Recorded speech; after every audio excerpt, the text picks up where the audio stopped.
Next problem बघा. Mukund possesses ₹50 more than what Sagar possesses. सागरकडे जेवढे पैसे आहेत त्याच्यापेक्षा ₹50 जास्त मुकुंदकडे आहेत म्हणून सांगितले. The product of the amount they have is, त्यांच्याकडे जी काय अमाऊंट आहे त्यांची प्रोडक्ट 15,000 आहे. Find the amount each one has, तर प्रत्येकाकडे किती रक्कम असेल असं त्यांनी विचारलेलं आहे. So assume that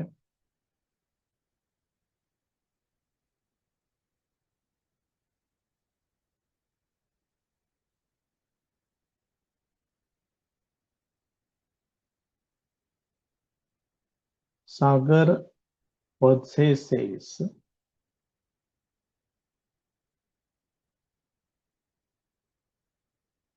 ₹X.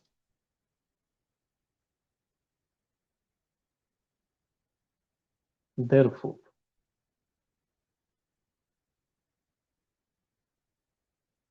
Mukund possesses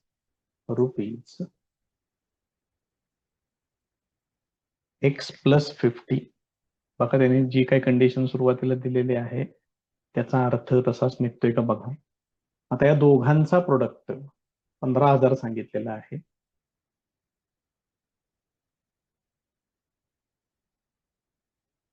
given that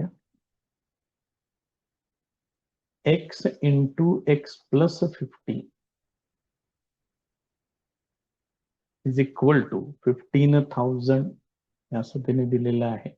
direct इथल्या इथं पण घेता येईल, पण आता हे वर्ग समीकरणात कन्व्हर्ट करून तुम्हाला सोडवावंच लागेल.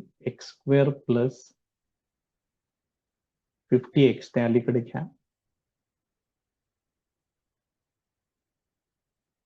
असेल. आता याचे फॅक्टर्स, आता आपल्याला 15,000चे फॅक्टर्स पाहिजे आणि डिफरन्स 50चा पाहिजे. सिंपल फॅक्टर्स आहेत. 150 आहे आणि 100 आहे. हे असेल. बघा बरं या दोघांचा गुणाकार तेवढाच येतो का. त्यानंतर मिडल टर्म प्लस आहे त्यामुळे प्लस 150 आणि मायनस 100 हे असं घ्यावं लागेल तुम्हाला. Therefore x² plus 150x minus 100x minus 15,000. आता यांच्यातून कॉमन घ्या जे शक्य आहे ते. इथे x कॉमन घेतोय. त्यानंतर याच्यातून मायनस 100 कॉमन घ्या.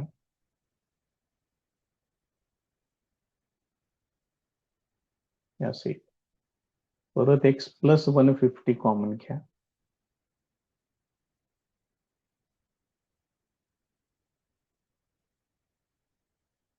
असे याच्यावरून 2 भाग करून घ्या.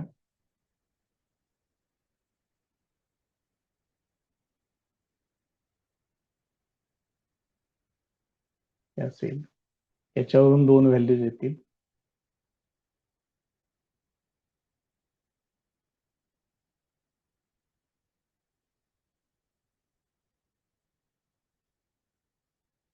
असेल पण x ही अमाऊंट आहे. ती अमाऊंट किंवा ते रक्कम निगेटिव्ह असू शकत नाही. But x equal to x not equal to minus 150. कारण लिहून ठेवा. Amount in rupees cannot be negative.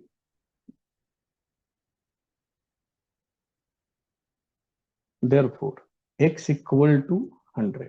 त्यामुळे x equal to 100 घ्या. मग x काय होते सागरची रक्कम होती आणि x प्लस 50 म्हणजे किती येणार 150 येणार. ती मुकुंदची रक्कम आहे. Therefore,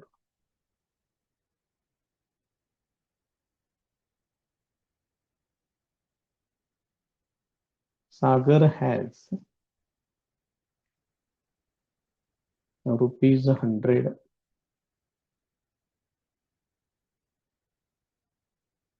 and Mukund has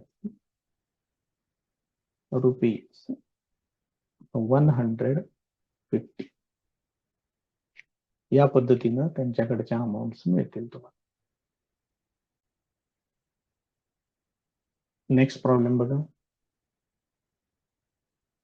the difference between squares of two numbers is 120. दोन नंबर्सच्या स्क्वेअर्स मधला डिफरन्स 120 आहे. The square of smaller number, त्यातल्या स्मॉलर नंबरचा स्क्वेअर हा किती आहे म्हणून सांगितलंय, ट्वाइस द ग्रेटर नंबर. मग ग्रेटर नंबरचा स्क्वेअर कन्सिडर करूया सर, ग्रेटर नंबर कन्सिडर करूया, त्याच्यावरून तुम्हाला स्क्वेअर ऑफ स्मॉलर नंबर मिळेल. बघा लक्षात येते का. सो फाइंड द नंबर्स हा त्याचा क्वेश्चन आहे, ते काय असणार होतं त्यात काही प्रश्न नाहीये. Assume that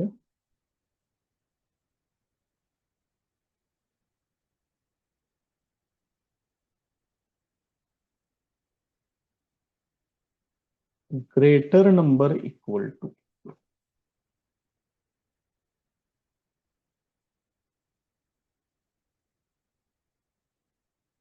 तो आहे x. आता याच्यावरूनच तुम्ही square of smaller number direct काढू शकता. Now given that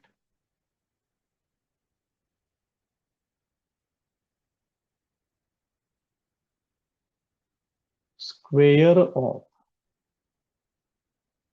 smaller number is equal to 2x, आणि त्यांनी हा ग्रेटर नंबर आहे, मग ग्रेटर नंबरचा स्क्वेअर किती होणार, x स्क्वेअर, आणि स्क्वेअर ऑफ स्मॉलर नंबर आहे तो 2x, त्यांच्यातला डिफरन्स त्यांनी सांगितलेला आहे 120. Now as per the given condition,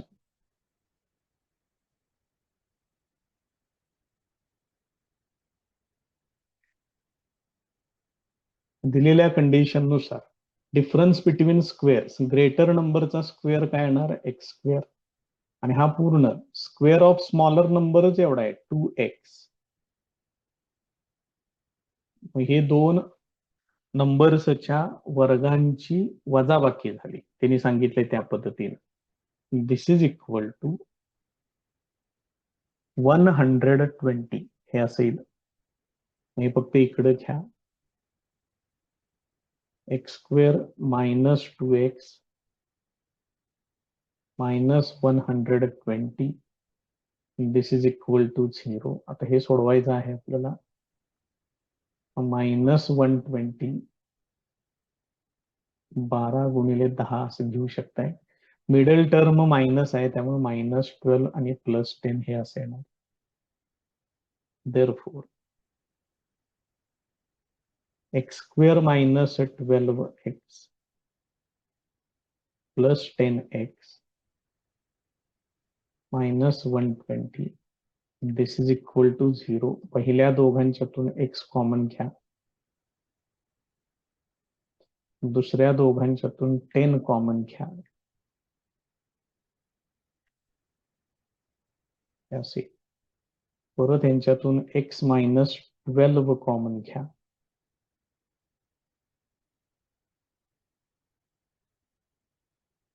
therefore दोन पार्ट सेपरेट करा.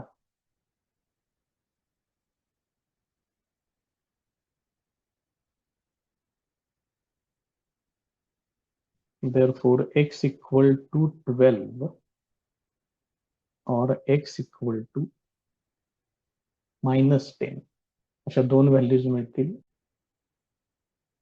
तर नेहमीप्रमाणे याच्यातली निगेटिव्ह व्हॅल्यू घेता येणार नाही, पण त्याचं कारण तुम्हाला व्यवस्थित द्यावं लागेल, हे महत्वाचं. But x not equal to -10, कारण वरती तुम्ही हे काय लिहिलेलं आहे बघा बरं, square of smaller number equal to 2x लिहिले, बरोबर. मग इथं काय होणार बघा, if x equal to -10,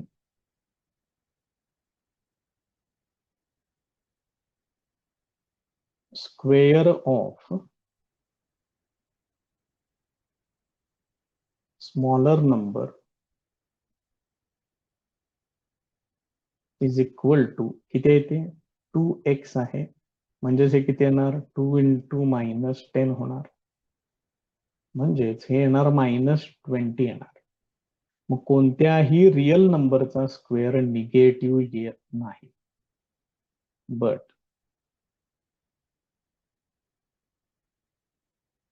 square of any real number cannot be negative.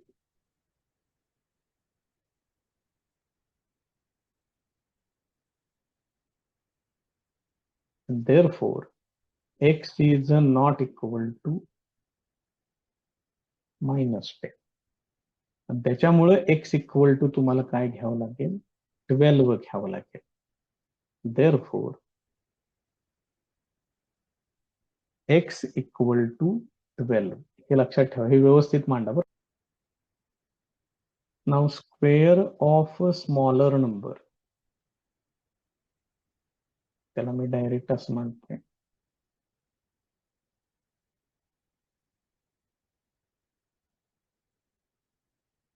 Is equal to 2x आहे, म्हणजेच हे किती होणार, 2 into 12, that is equal to 24. वर्गमूळ घ्या याचं. Therefore, smaller number equal to, याचं प्लस मायनस घ्यावं लागेल, शिवाय वर्गमुळामध्ये 24 असं लिहावं लागेल, म्हणजेच प्लस मायनस हे 4 सख्ख 24 येणार, 2√6 असं घ्यावं लागेल. मग हा जो x इक्वल टू 12 आहे, हा ग्रेटर नंबर येणार, आणि स्मॉलर नंबर साठी या दोन व्हॅल्यूज तुम्हाला घ्याव्या लागतील. शेवटी व्यवस्थित फक्त मांडून टाका. Therefore,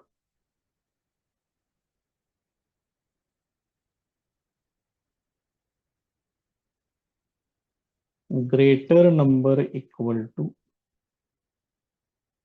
12 and smaller number equal to plus 2√6, यालाच तुम्ही √24 प्लस मधलं लिहिलं तरी चालते, और greater number equal to 12 and smaller number equal to -2√6 किंवा -√24, असं तुम्ही त्याचा आन्सर लिहू शकता. नेक्स्ट प्रॉब्लेम बघा. Ranjana wants to distribute 540 oranges among some students. काही स्टुडंट्स आहेत, त्यांच्यामध्ये रंजना 540 संत्री वाचणार आहे. If 30 students were more, each would get 3 oranges less. जर आहे या स्टुडंटच्या संख्येपेक्षा जर 30 विद्यार्थी जास्त असतील, तर प्रत्येकाला 3 ऑरेंजेस कमी मिळाले असते. Then find the number of students. तर एकूण स्टुडंट्स किती असतील हे फाइंड आउट करायचं आहे. मग नंबर ऑफ स्टुडंट्स आपण एक्स कन्सिडर करूया.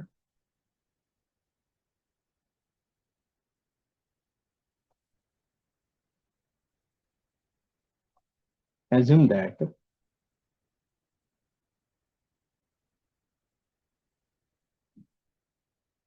number of students equal to x. Therefore, each student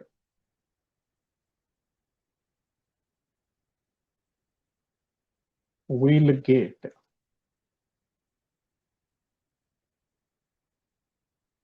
oranges equal to ह्या 500 एकूण किती आहेत 540 त्याला नंबर ऑफ स्टुडंटनं डिवाइड करायचं. इफ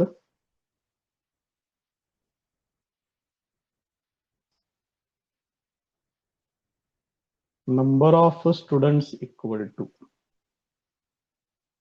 वाढवायचे आहेत ते 30 न x + 30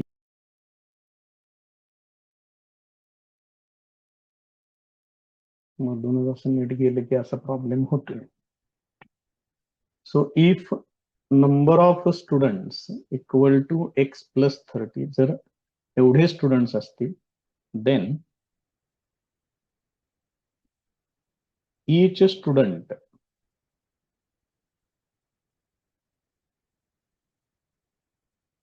will get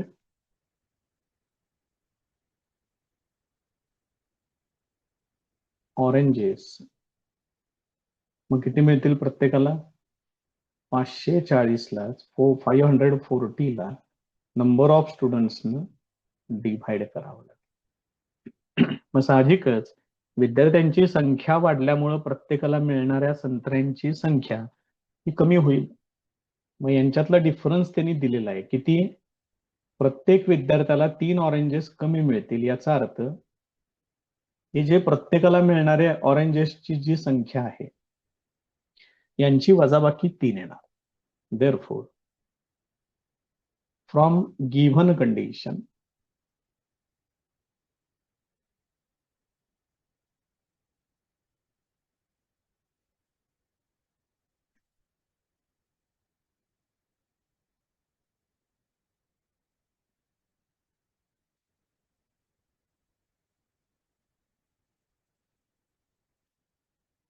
हा डिफरन्स त्यांनी सांगितलेला आहे 3.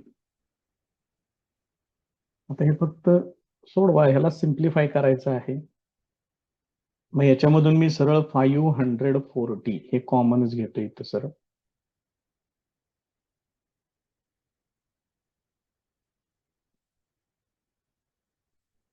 या पद्धतीने दिस इज इक्वल टू 3. हे जरा सिम्प्लिफाय करतो इथं. इथं लसावी येणार x इंटू x + 30 अंशात x + 30 ने इकडे मल्टिप्लाय करा मायनस x इकडे घ्या असं होईल.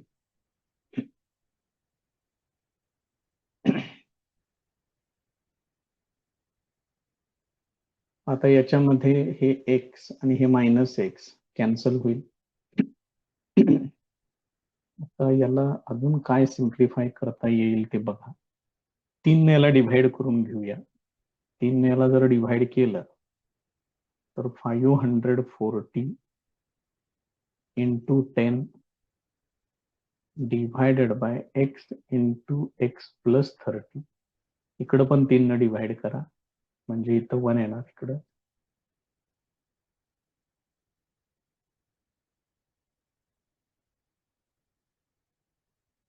डिव्हाइडिंग बाय 3 पूर्ण इक्वेशनला 3 न डिव्हाइड करून घेतलेलं आहे.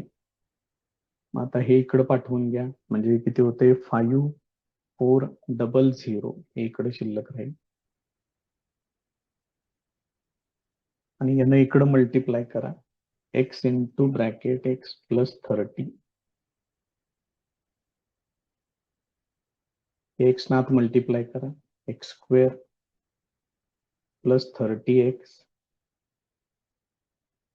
दिस इज इक्वल टू 5400. हे 5400 अलीकडे घ्या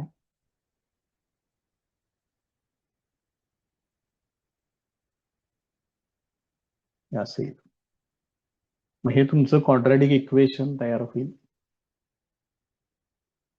54 sin 90 54 होते म्हणजेच 90 आणि 60 असं तुम्ही घेऊ शकताय. मिडल टर्म प्लस आहे त्यामुळे +90 आणि -60 हे असेल.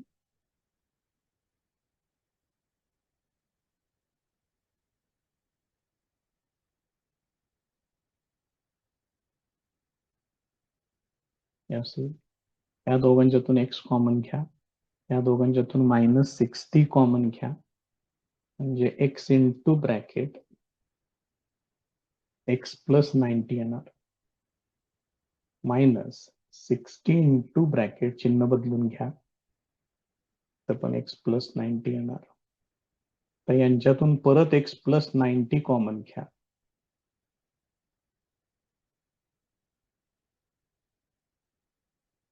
असेल. याच्यावरून 2 पार्ट सेपरेट करून घ्या.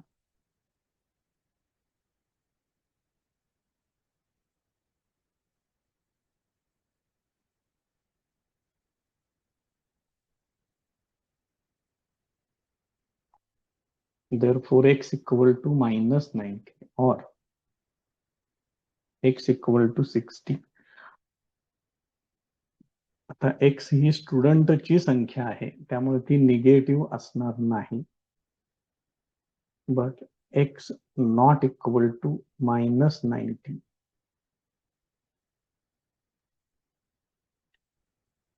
because the number of students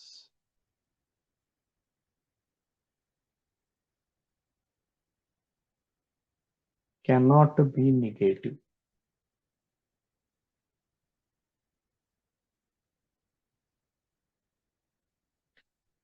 Therefore x equal to 60. Therefore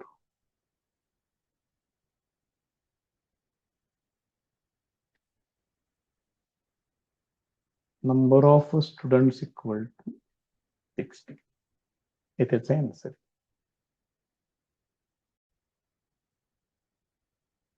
Next problem बघा.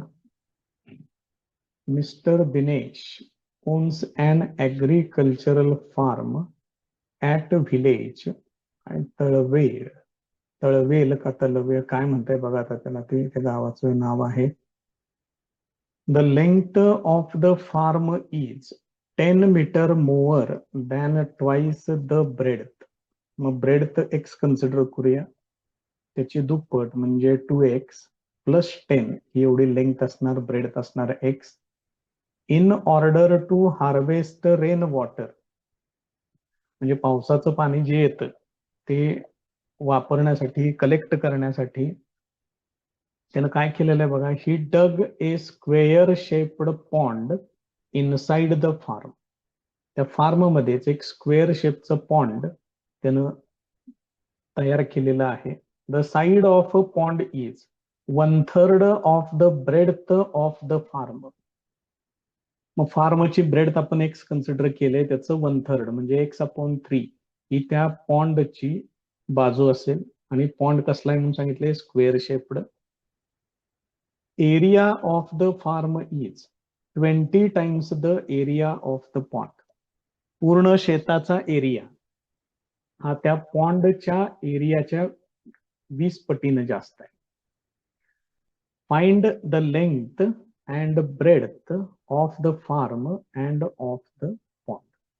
तर त्या फार्मचं, त्या शेताचं लांबी रुंदी काढा, शिवाय ते जे पॉन्ड तयार केलेलं आहे त्याची ही लांबी रुंदी म्हणजे लेंथ, कारण तो स्क्वेअरच आहे, त्या पद्धतीने फाइंड आउट करा असं त्यांनी सांगितलेलं आहे. तर ब्रेडथ पहिल्यांदा आपण एक्स कन्सिडर करूया. assume that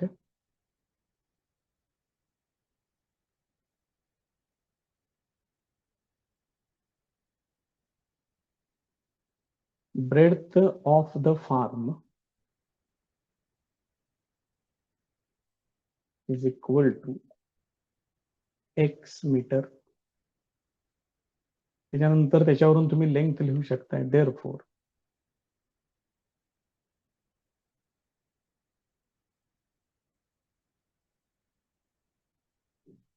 length of the farm is equal to काय सांगितलंय, ब्रेडथचा ट्वाइस म्हणजे 2x आणि 10 मीटर मोर म्हणजे 2x प्लस 10 हे त्याचं लेंथ झालं. आता ह्याचा एरिया तयार करून ठेवूया. therefore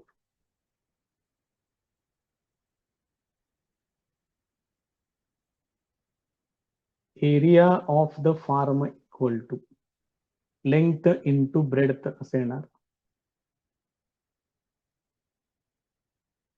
2x plus 10 into x. This is equal to 2x square plus 10x. ही एक व्हॅल्यू तयार झाली फार्मचा एरिया. त्याच्यानंतर एक स्क्वेअर शेप्ड पॉन्ड सांगितलेला आहे, त्याची साईड दिलेली आहे. Given that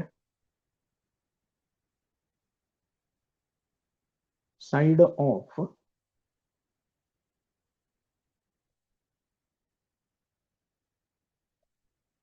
square shaped pond equal to x upon 3 metre. मग आता त्या पॉन्डचा एरिया आपण तयार करूया.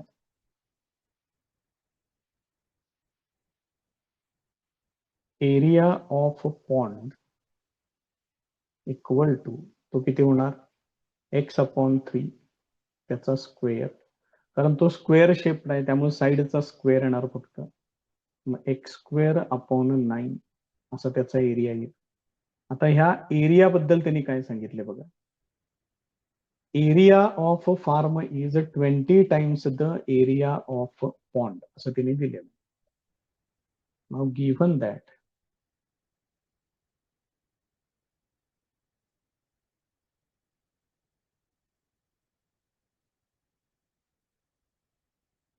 area of a farm is equal to 20 into area of a pond. मग फार्मचा एरिया किती आहे, 2x square plus 10x. This is equal to 20 into x square upon 9 हे असेल. आता सगळ्यात पहिल्यांदा मी याला 2 न डिव्हाइड करून घेतोय. जेवढं शक्य तेवढं सिम्प्लिफाय करून घ्या. x स्क्वेअर प्लस 5x होणार. इथं 2 ने याला डिव्हाइड करा.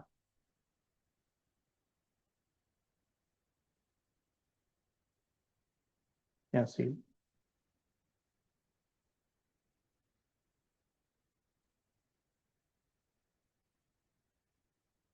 डिव्हाइडिंग बाय 2. आता ह्या 9 ने इकडे मल्टिप्लाय करा, ते होणार 9x स्क्वेअर प्लस 45x. पूर्ण इक्वेशनला 9 ने मल्टिप्लाय केले असं म्हटलं तरी पण चालेल. हे असेल.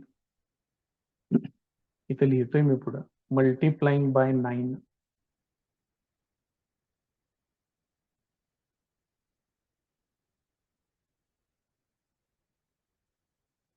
याचं सिम्प्लिफिकेशन. हे 9x स्क्वेअर पलीकडे पाठवा, 45x स्क्वेअर x ला पण पलीकडे जाऊ दे. मग हे कसं होणार बघा, 10x square minus 9x square minus 45x. This is equal to 0. मग 10 मायनस 9 येणार x square minus 45x equal to 0. त्याच्यातून x कॉमन घ्या, हे असं होईल. Therefore x equal to 0 or x minus 45 equal to 0. Therefore x equal to 45. या दोन values मला मिळतील. पण x इक्वल टू 0 असणार नाही, कारण x आपण काय कन्सिडर केलेलं आहे, ब्रेडथ कन्सिडर केलेली आहे. त्यामुळे ब्रेडथ 0 असू शकत नाही.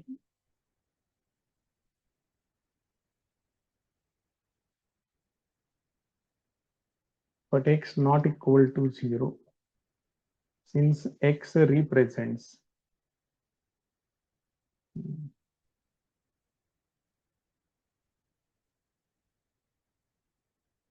breadth of farm. ठीक आहे. त्यामुळे x नॉट इक्वल टू 0. त्यामुळे तुम्हाला x इक्वल टू 45 हे घ्यावं लागेल.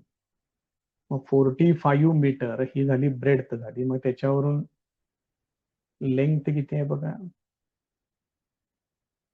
लेंथ आहे 2x plus 10. एक आता मांडूया इथं.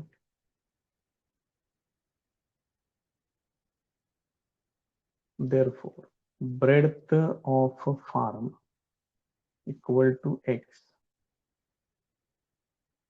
equal to 45 meter.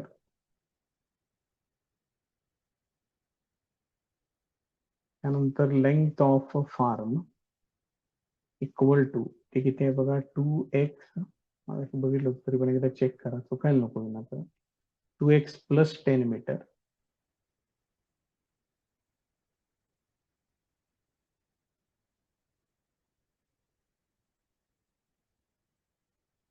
मग 2 into 45 plus 10 म्हणजे ते किती होणार, 90 plus 10, that is equal to 100 metre. हे झालं, लेंथ मिळालं. आणखी काय विचारलंय त्याने, लेंथ ऑफ पॉन्ड, ते किती आहे, x/3 काहीतरी आहे बघा, आपण घेतलेलं आहे ते पण.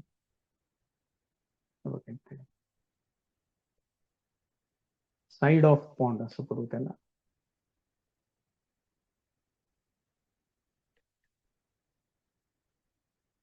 साइड ऑफ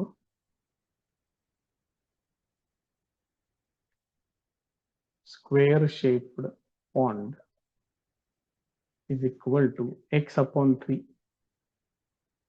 x आहे 45 divided by 3, that is equal to 15 metre.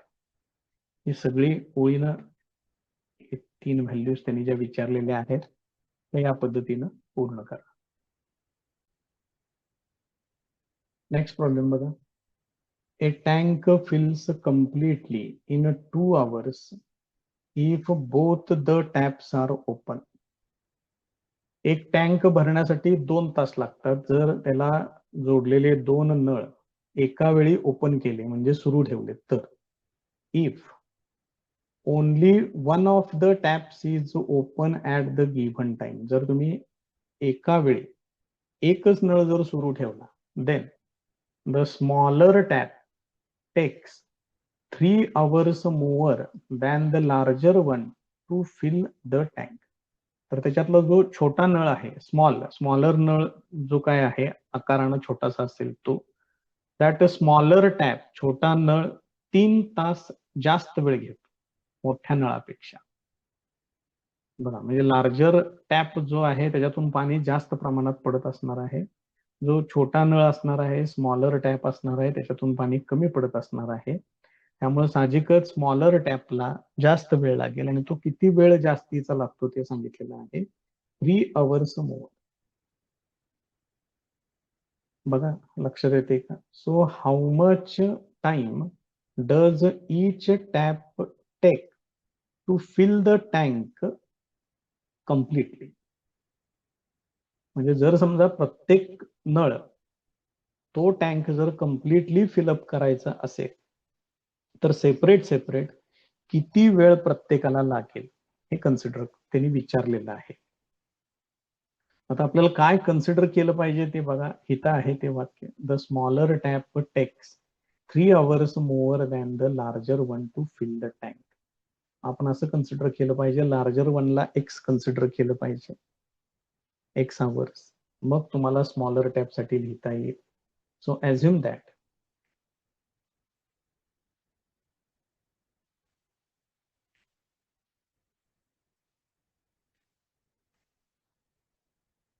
the larger tap takes x hours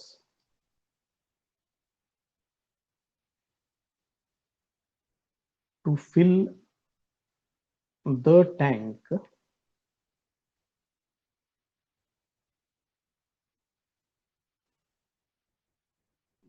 completely by alone itself. म्हणजे त्याच्या एकट्याकडून ते जर फिलअप करायचं असेल तर त्याला x hours लागतील. Therefore, आणखीन एका प्रकारे असंच वाक्य सांगूया, द स्मॉलर टॅप अलोन इथंच टाका, म्हणजे पुढचं जास्त काही वाढवायची गरज पडणार नाही. Alone takes x plus 3 hours to fill the tank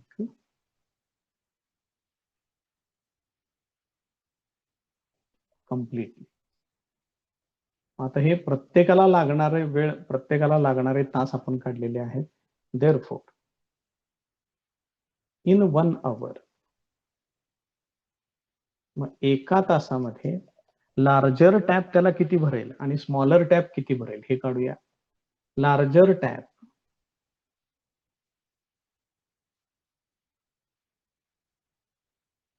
fills 1/x part of tank and smaller tap fills 1/x plus 3 part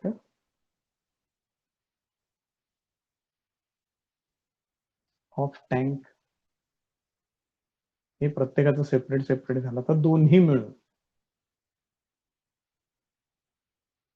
in 1 hour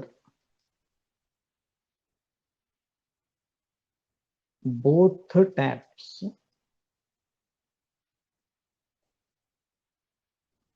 fill, या दोघांची बेरीज करायची. 1/x plus 1/x plus 3 part of tank. 2 तासात तो tank पूर्णपणे भरतो असं त्यांनी दिलेलं आहे. Given that both taps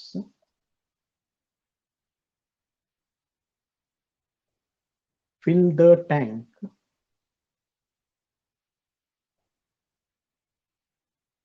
completely in 2 hours. Therefore, मग हे एका तासात एवढं आहे, मग 2 तासात किती होणार? 2 into bracket 1/x plus 1/x plus 3, आणि तो टँक पूर्णपणे भरतोय त्यामुळे इकडे लिहायचं फक्त इक्वल टू 1 लिहायचं त्याला. बघा लक्षात येते का? आता हे सोडवायचं आहे फक्त तुम्ही. मग आता ह्याला 2 into bracket, या दोघांचा प्रोडक्ट त्याचा लसावी घ्या, एवढा तिरकस गुणाकार करून घ्या. x plus 3 plus x, this is equal to 1. Therefore 2 into bracket हे x plus x होणार 2x plus 3, हे x into x plus 3 इकडे पलीकडे पाठवा.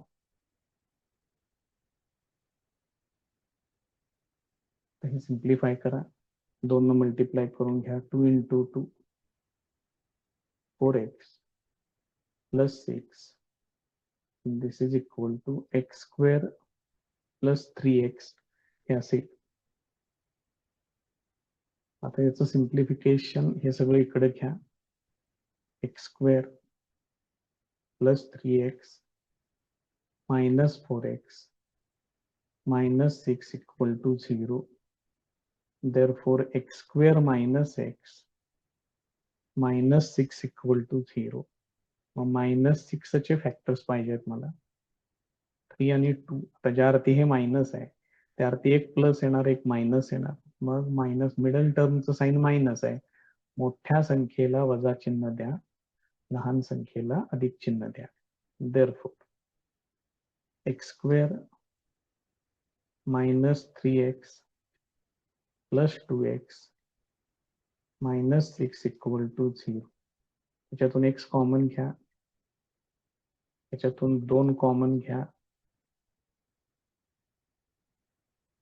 परत या दोघांच्यातून x-3 कॉमन घ्या.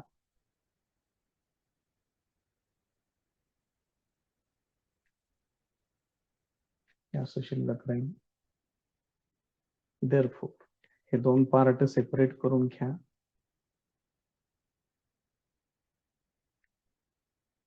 असे येते. आता याच्यावरून दोन व्हॅल्यूज तुम्हाला मिळतील. देअरफॉर x इक्वल टू 3 और x इक्वल टू -2. पण x टाइम आहे, x आपण टाइम कन्सिडर केलेला आहे इन अवर्स, त्यामुळे तो निगेटिव्ह घेऊन चालणार नाही.